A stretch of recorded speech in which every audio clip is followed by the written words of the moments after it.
ఇక డీటెయిల్స్ చూస్తే నాటి 10 ఏళ్ల బీఆర్ఎస్ పార్టీ హయాంలో గడీల పాలన దొరల పాలన నడిచిందని, కానీ ప్రస్తుత కాంగ్రెస్ ప్రభుత్వం హయాంలో అసలైన ప్రజాపాలన కొనసాగుతుందని ప్రజాపాలన విజయోత్సవ సంబరాలు ఆదిలాబాద్ అసెంబ్లీ కోఆర్డినేటర్ మాజీ ఎమ్మెల్సీ అర్కాల నరసరెడ్డి అన్నారు. ఏడాది ప్రజాపాలన విజయోత్సవాల సంబరాల సందర్భంగా ఆదిలాబాద్లో పర్యటించిన ఆయన పట్టణంలోని కంది శ్రీనివాసరెడ్డి క్యాంపు కార్యాలయంలో ఏర్పాటు చేసిన ప్రెస్ మీట్లో మాట్లాడారు. ప్రజలు కోరుకునే విధంగా వారికి నచ్చే రీతిలో పాలన కొనసాగిస్తున్నామన్నారు. కేవలం ఏడాది మాత్రమే గడిచిందని, ఇంకా మున్ముందు అన్ని గ్యారంటీగా అమలు చేసి తీరుతామన్నారు. నీళ్లు, నిధులు, నియామకాల పేరుతో అధికారంలోకి వచ్చిన గులాబీ పార్టీ ఇచ్చిన హామీలన్నీ విస్మరించి యువతకు, ప్రజలకు అన్యాయం చేస్తే తమ ప్రభుత్వం మాత్రం ఈ సంవత్సర కాలంలో గతంలో ఎన్నడూ లేని విధంగా కని విని ఎరుగని రీతిలో యువతకు 55,143 ఉద్యోగ నియామకాలు ఇచ్చి యువ వికాసం జరుపుకుంటుందన్నారు. బీఆర్ఎస్ పార్టీ దొరల పార్టీ, బీజేపీ మతతత్వ పార్టీ అని విమర్శించారు. ఈ రెండు పార్టీలతో ప్రజలకు ఒరిగిందేమీ లేదని విమర్శించారు. భవిష్యత్తులో కూడా ఒరిగేదేమీ ఉండదని అన్నారు. రైతులకు సంక్రాంతికి ఎకరానికి 15,000 రూపాయలు రైతు భరోసా, వడ్లకు 500 రూపాయలు బోనస్తో ప్రభుత్వం డబుల్ ధమాకా రైతులకు అందిస్తుందని తెలిపారు. కాంగ్రెస్ పార్టీ అధికారంలోకి వచ్చి రేవంత్ రెడ్డి గారు ముఖ్యమంత్రి అయి మరి సంవత్సరం అవుతున్నటువంటి సందర్భంలో తెలంగాణ రాష్ట్రం ఇచ్చినటువంటి కాంగ్రెస్ పార్టీ ఉత్సవాలు, మరి సంవత్సర సందర్భంగా ఉత్సవాల కార్యక్రమం జరుగుతూ ఉంది. రాష్ట్రంలో ప్రజాపాలన మొదలైంది. తెలంగాణ రాష్ట్రం వచ్చి 10 సంవత్సరాలు అయినప్పటికీ కూడా ఈ రాష్ట్రంలో గడిల పాలన జరిగింది తప్ప ప్రజాపాలన లేదు. ప్రజాపాలన మొదలై మరి సంవత్సరం అయింది. ఆ సందర్భంగా ఈరోజు ఉత్సవాలు రాష్ట్ర వ్యాప్తంగా మరి ఉత్సవాలు కార్యక్రమాలు చేసుకుంటా ఉన్నారు ప్రజలు. ఈరోజు కాంగ్రెస్ పార్టీ అంటే ఇది ప్రజల పార్టీ. ప్రజల పరిపాలన చేయడానికే ఈ ప్రభుత్వం తప్ప గడిల పాలన చేయడానికో, దొరల అజమాయి చేయడానికో ఈ పార్టీ కాదు. గతంలో మనం 10 సంవత్సరాలు చూస్తాం. ఎందుకంటే తెలంగాణ రాష్ట్రం వచ్చిన తర్వాత ఈ రాష్ట్రంలో గడిల పాలన జరిగింది తప్ప ప్రజల పాలన జరగలేదు. దొర ఏదనుకుంటే అదే తప్ప అది ప్రజలకు అవసరం ఉందా, ప్రజలు కోరుకుంటున్నారా, ప్రజలకు అవసరాల మేరకు ఎక్కడ పరిపాలన జరగలేదు. ఎక్కడ చూసినా మరి కుంభకోణుల మయం, అవినీతి కోసమే పరిపాలన జరిగింది తప్ప ప్రజల అవసరాల కోసం జరగలేదు. ఈరోజు రాష్ట్రంలో ఏదైనా అభివృద్ధి జరిగింది అంటే గతంలో కాంగ్రెస్ పార్టీ చేసింది మళ్ళీ ఇప్పుడు వేయాల్సింది తప్ప ఈరోజు ఎక్కడైనా కానీ ప్రాజెక్టుల గురించి మాట్లాడతాడు కేసీఆర్. ఎక్కడ కూడా మరి ప్రాజెక్టులు 10 సంవత్సరాలు కట్టలేదు, కాళేశ్వరం కట్టినని మాట్లాడతాడు. ఇలా 1,00,000 కోట్లు ఇలా నాశనం అయిపోయినట్టు మరి ప్రజల సొమ్ముని దుర్వినియోగించినటువంటి ప్రాజెక్ట్ ఏదైనా అంటే మరి కాళేశ్వరం ప్రాజెక్టు మరి ఆదిలాబాద్కి ఏమైనా బొట్టు నీళ్ళు వచ్చినాయి అంటే రాలేదు. ఎక్కడ కూడా ఈ రాష్ట్రంలో కూడా ఎక్కడ జరగలేదు.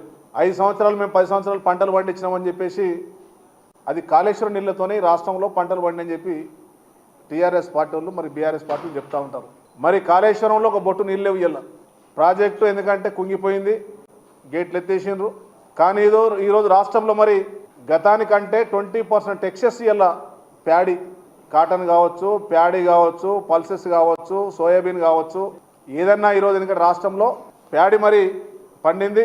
ఇక్కడ మీ దగ్గర ఎందుకంటే కాటన్ కార్పొరేషన్ మీరు చూస్తూ ఉన్నారు. సోయాబీన్ కూడా ఎందుకంటే మార్కెట్ ద్వారా కొనడం జరిగింది. మార్కెట్ ద్వారా సోయాబీన్ కొనడం జరిగింది. కాటన్ కార్పొరేషన్ ద్వారా మరి కాటన్ కొంటా ఉన్నారు. రాష్ట్ర వ్యాప్తంగా ఇలా సన్నవాళ్ళు పండిస్తే బోనస్ ఇస్తామని చెప్పేసి కాంగ్రెస్ పార్టీ చెప్పడం జరిగింది.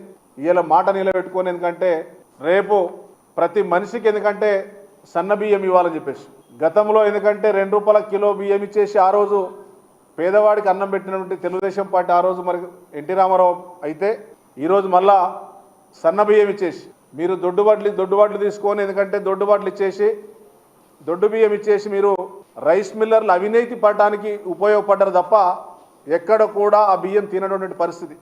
ఈరోజు మరి ఖచ్చితంగా సన్న బియ్యం ఇవ్వాలని చెప్పేసి, సన్నవడ్లు పండియాలని చెప్పేసి కాంగ్రెస్ పార్టీ పిలిపేయడం జరిగింది. దానికి వల్ల మరి మేము బోనస్ ఇచ్చేసి మాట నిలబెట్టుకున్నాం. బీజేపీ దేశవ్యాప్తంగా చేసేదేం లేదు, మోడీ చేసేదేం లేదు, ఒక్క స్కీమ్ ఇచ్చింది లేదైనా. 10 సంవత్సరాలు చూస్తూ ఉన్నాం. ఈ పరిపాలన లేదు, 10 సంవత్సరాల పరిపాలన లేదు. ఎందుకంటే ఒక మాట మరి చెప్పేటప్పుడు మేము అందరినీ చెప్తామని చెప్తారు. ఇప్పటి వరకు కూడా మోడీ చరిత్రలో ఒక్క స్కీమ్ మరి బీజేపీ వాళ్ళు ఎందుకు ఇచ్చినటువంటి చరిత్ర మరి లేదు. కేవలం ఎందుకంటే ప్రజల మధ్యలో మతాల మధ్యలో చిచ్చుపెట్టి మతం పేరు చెప్పేసి ఓట్లు వేయించుకునే ప్రయత్నంలోనే బీజేపీ ఉంటుంది తప్ప ప్రజల పరిపాలనలో ఎప్పుడు కూడా మరి బీజేపీ మరి పాలు పంచుకోలేదు. కానీ బీజేపీని ఒకటి ఎందుకంటే వాళ్ళు ప్రజల్ని రెచ్చగొట్టడం, మతాల మధ్యలో చిచ్చు పెట్టేసి రెచ్చగొట్టి ఓట్లు వేయించుకున్న ఆలోచన తప్ప మేము ప్రజాపాలన అందిస్తాం, ప్రజలకు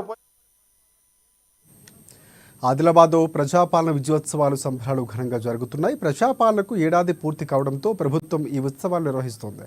ఈ సందర్భంగా ఆదిలాబాద్కు వచ్చేసిన విజయోత్సవాల సంబరాల అసెంబ్లీ కోఆర్డినేటర్ మాజీ ఎమ్మెల్సీ అర్కాల నర్సారెడ్డి పట్టణంలోని కంది శ్రీనివాసరెడ్డి క్యాంపు కార్యాలయంలో జరిగిన సంబరాలకు ముఖ్య అతిథిగా హాజరై స్థానిక కాంగ్రెస్ పార్టీ నాయకులతో కలిసి ప్రజాసేవా భవన్లో కేక్ కట్ చేసి ఏడాది పాలన సంబరాలు జరుపుకున్నారు.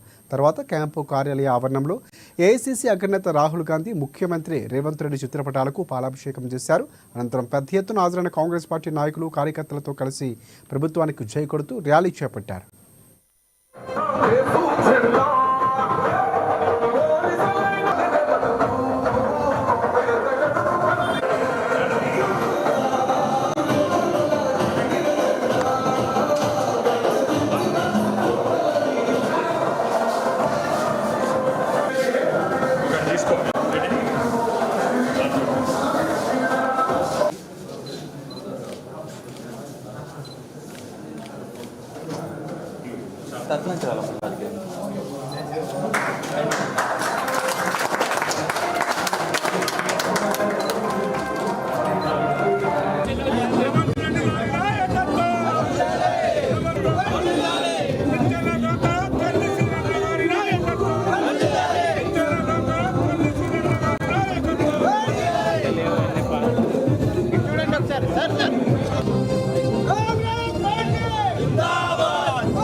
అన్న ఫ్రెండ్